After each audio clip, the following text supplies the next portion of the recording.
It's another edition of the UTPA Women's Basketball Show. My name's Jonah Goldberg. I go by Larry Tidwell for the most part.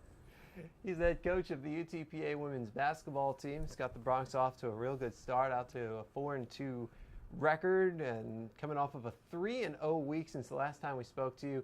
The Bronx beat Texas A&M Kingsville 86-36, Concordia 72-31, and Eastern Michigan 81-75. Your thoughts on a 3-0 week, Coach? Well, it's always good to really work hard and get things done, and plus win. And we certainly had some nice wins this past week. You know, A&M Kingsville came in here, and they have a nice team, and we played exceptionally well. We shot the ball 52% for the game, 52% from the three-point line as we knocked down 10 three-pointers. And just overall played really good defense. We out-rebounded them by quite a, about 10-point margin or 10 rebound margin. And then, we just kept moving the ball up and down the floor, and we played really good pressure defense. Holding them to 29% shooting is excellent. Anytime you can hold anybody below 35, that's pretty good. So we finished Texas A&M Kingsville, then we came right back the next day and beat a real scrappy, a real long Concordia team who I feel like will do very good in their league. And once again, we played pretty good defensively. We held them to 20% shooting for the game. We'll take that. Yeah. We'll take that anytime. And then we shot the ball relatively well, not bad. We had some open looks. And then we came back against Eastern Michigan on Saturday and played probably one of the better games that we played since I've been here for sure, but even like in my days at Lamar and TCU and Baylor, I mean, this was a great game. And for the fans who came out on the Saturday afternoon and came out and supported us, we really do appreciate that. But it was an 81-75 game, and I'm going to tell you, it was full of excitement. And we beat a team that the previous year had won like 18 to 20 games. They'd gone to the postseason. This was a very legit win for our program, and hopefully it's a stepping stone for many wins to come, as we had a lot of individuals step up, a lot of balanced scoring, and I just like what we're seeing out of this team right now. You know, that Eastern Michigan game, that's a team that they were #1 seed in the WBI last year. While you were busy putting a scare into Texas A&M, they were putting into a scare into Michigan State. So you kind of had these two teams on a collision course and really set up for a great drama, and the game lived up to it all. Well, it did, and I tell you, we had some really moments of where Shantae Goff showed the kind of player she really is. I mean, she had 26 points, 8 rebounds, 5 assists, 2 steals, and the only thing that she needs to work on a little bit more is cut out her turnovers, and we're working on that as we speak. But Hilda Kirchen's daughter, my Icelandic girl, stepped up huge and made some critical threes in the second half. She had 16 points. Brittany Bush, 13 rebounds. I mean, she was all over the glass. And when I can get her to slow down underneath, she's going to be finishing some more shots. Tiandria Nolan, again, she had 10 points, 9 rebounds. KK Boyd, 7 points. And Tanisha Walker came off the bench, and she was on fire and had 13 points. And that was a big reason that we won the contest. Tanisha is coming in at different times and seeing what's going on, and she comes in and she's red hot, and she is on a roll. And this young lady makes a big difference on our team. She hit 5 3-pointers against Kingsville. That was a career high. 4 more against Eastern Michigan. You know, she'd never hit more than 2 in a game coming into this year, and she's just going off. Well, she works on it very hard. She's very conscientious. She's one of my captains, along with Tiandria Nolan and Shazay Wright, and they do a very good job of leading this group, and we're looking for more leadership from everybody, but those 3 in particular do a good job. But Tanisha Walker is really working hard on her game. She wants to be successful, and she comes in and just does an excellent job for us. Yeah, she adds, I mean, we already knew her as a great defender. She Right. adds a really strong offensive presence to it, and that becomes such a valuable piece. Well, she is.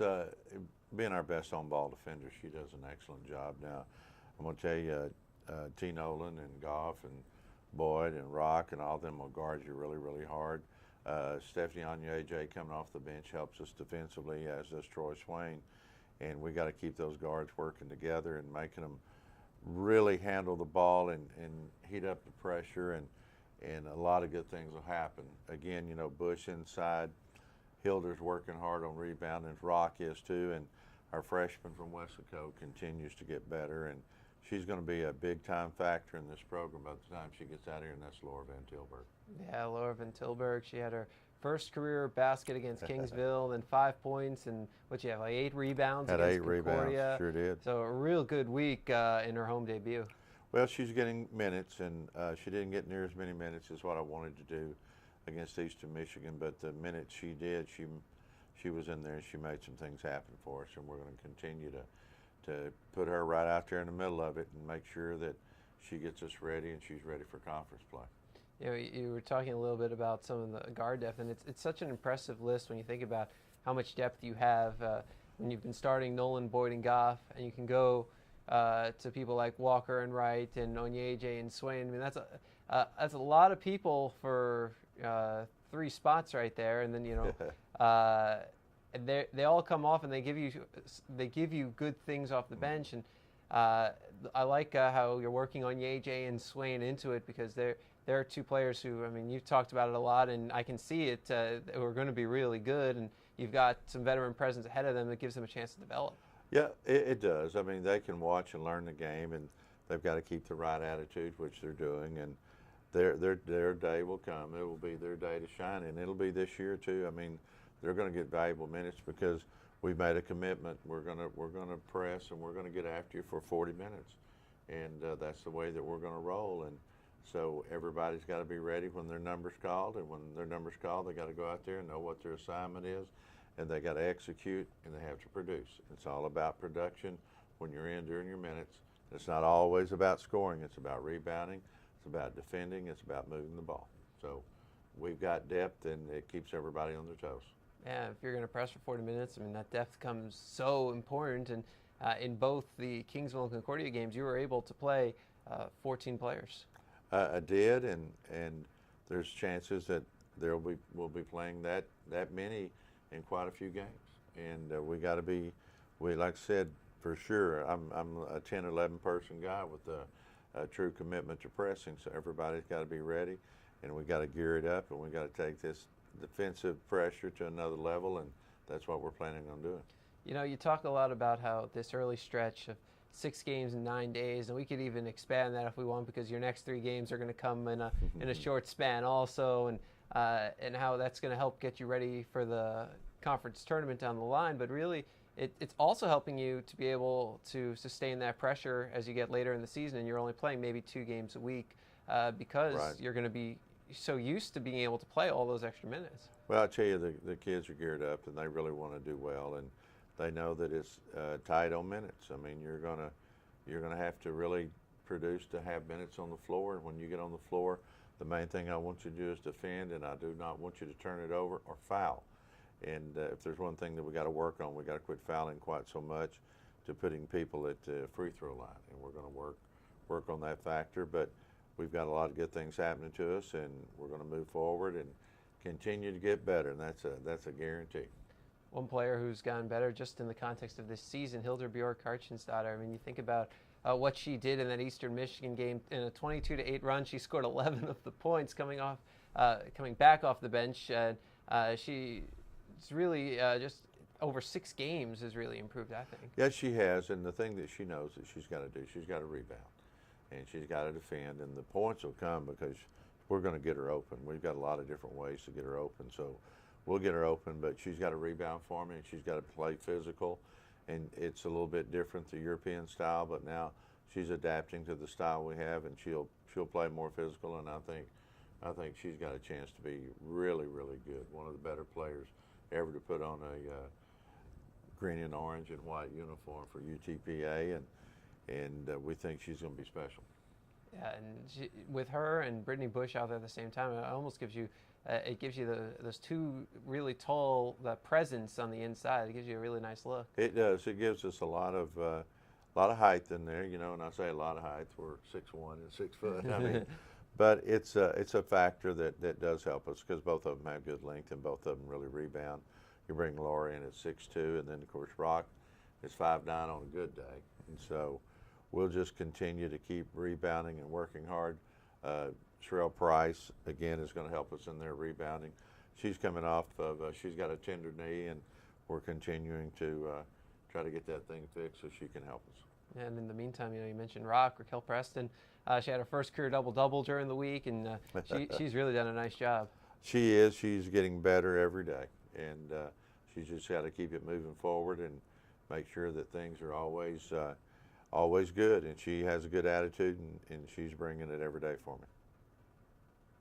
Well, this week you head for your next stretch of 3 games in a span of 5 days, I think it is, or 6 days? I tell you, yeah, we're looking at. We play on Wednesday, we play on Saturday, we play on Monday, we play on Wednesday. So 4 games in 8 days. Yeah, 4 games in 8 days. So that's a piece of cake compared to 6 and 9 days. Oh, absolutely. But it's a way to get your kids back on the floor and learn from it. And one of the reasons too I'm doing this is it enables us to have a little bit of a break over Christmas, and we'll have about a 7-day break, so a lot of these kids can go home and enjoy their families, come back, and then when we come back, we've got about another 6 or 7 days before we play again, and then we start conference right after that. So we'll be able to put in some new inbounds plays, some new presses, and it just gives me a feel of what this team is all about, because by the time that we get to the 21st of December, we'll have 14 games played. And we'll have a good idea of what we can and can't do, and then we try to build off of that during the Christmas break and get ready for that conference play, because it's gonna be here before we know it on January the 9th. Yeah, I mean, and I love it, because one of the things that, as the season goes along, the toughest thing to find is practice time, because you have so much before the season, and then in season you're constantly getting ready for the next game. But now you've given yourself that extra week of practice time before the most important games. Well, we do, and practice is very, very important. And this is where, I give them a little bit of time off. They rejuvenate. Any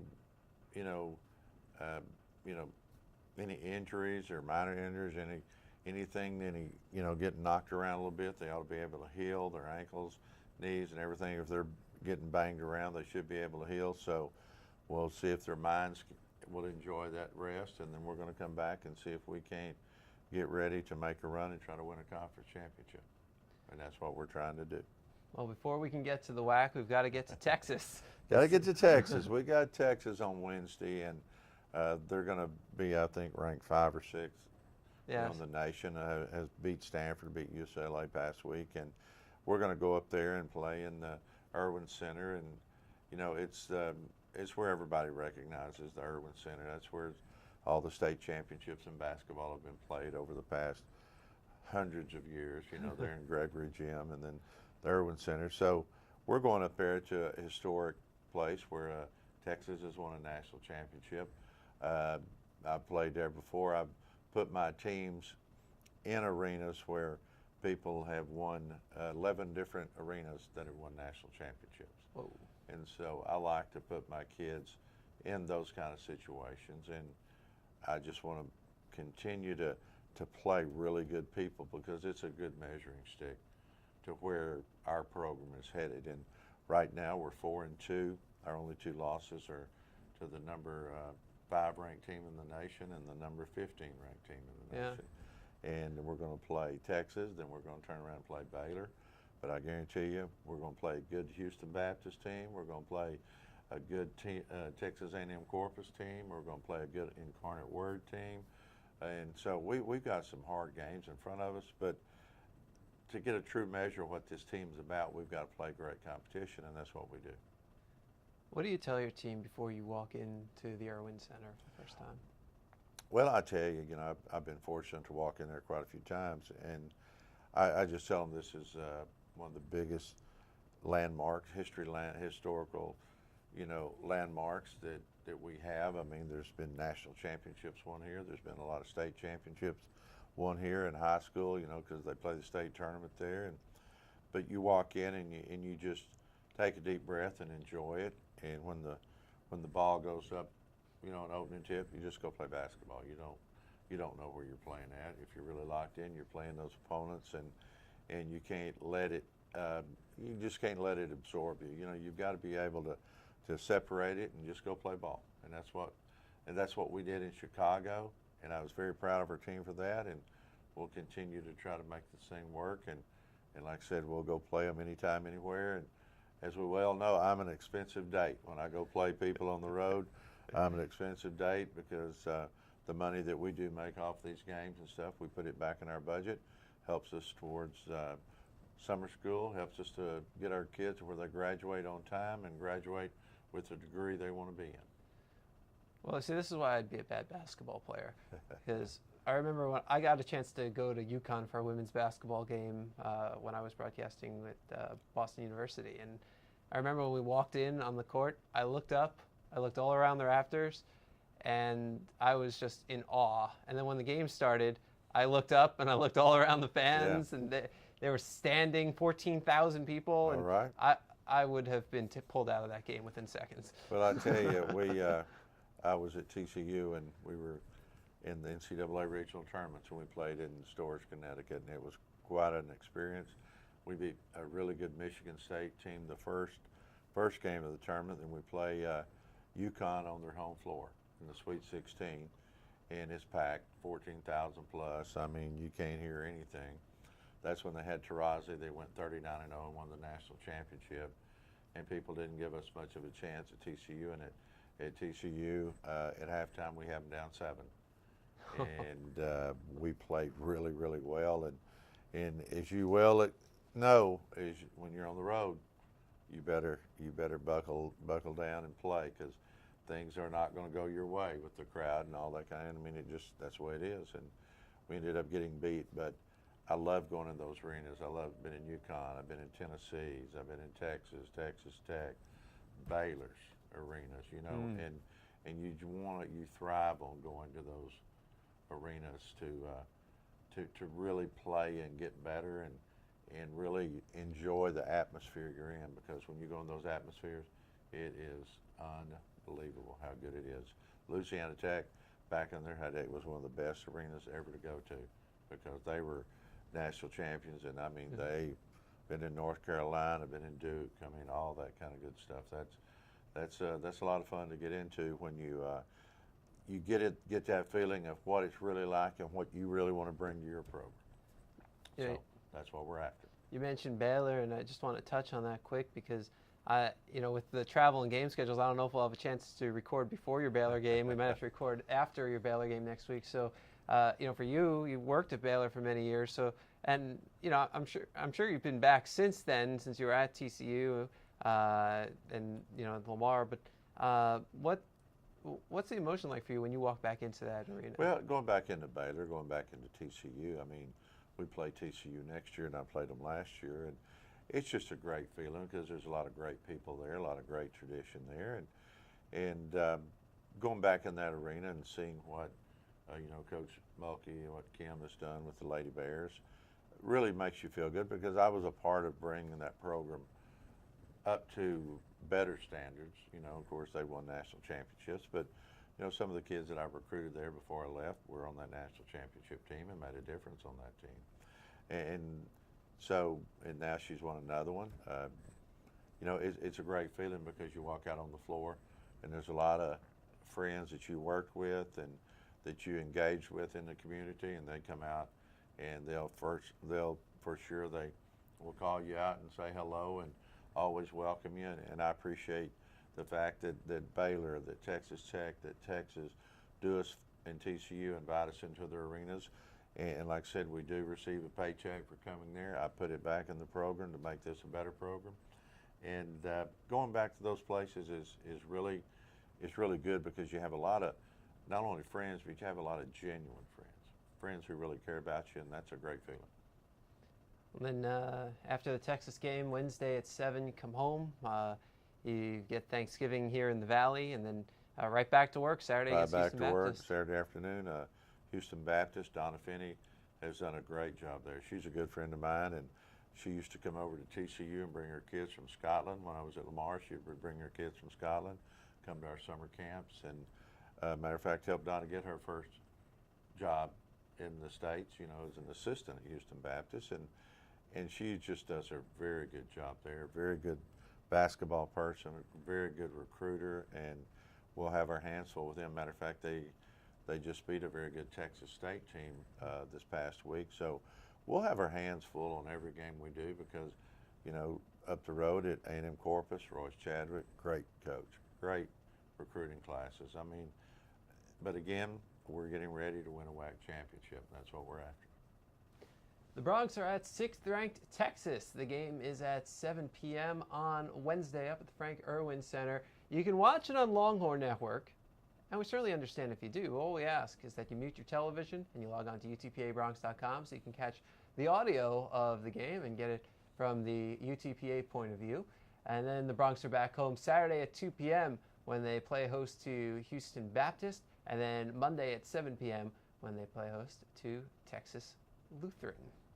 We've got a full schedule ahead, and we're going to have both feet in. We're going to have both feet in, and we have a little slogan. We go, you got both feet in, you can't straddle the line. You got to be in or you're out. And our girls have both feet in, and we're looking forward to a really good game. Sounds good. He's Larry Tidwell. He's the head coach of the UTPA women's basketball team. My name's Jonah Goldberg. That's Dr. J. That's what we call him, Dr. J, the original Dr. J. But again, we appreciate the people who really come out and support us. It means a lot to our young ladies, and we're going to keep working hard, not only to win games, but we're going to work hard to do well in the classroom. And we're also going to work hard in the Valley. We're going to be a part of this community through community service, and we're well on our way to another banner year. But one thing about it, when you come watch our girls, we're going to fight you till hell freezes over. And then when that happens, Jonah, we're going to fight them on the ice. So bring your ice skates. Enjoy your turkey on Go Thursday. Bronx, yeah.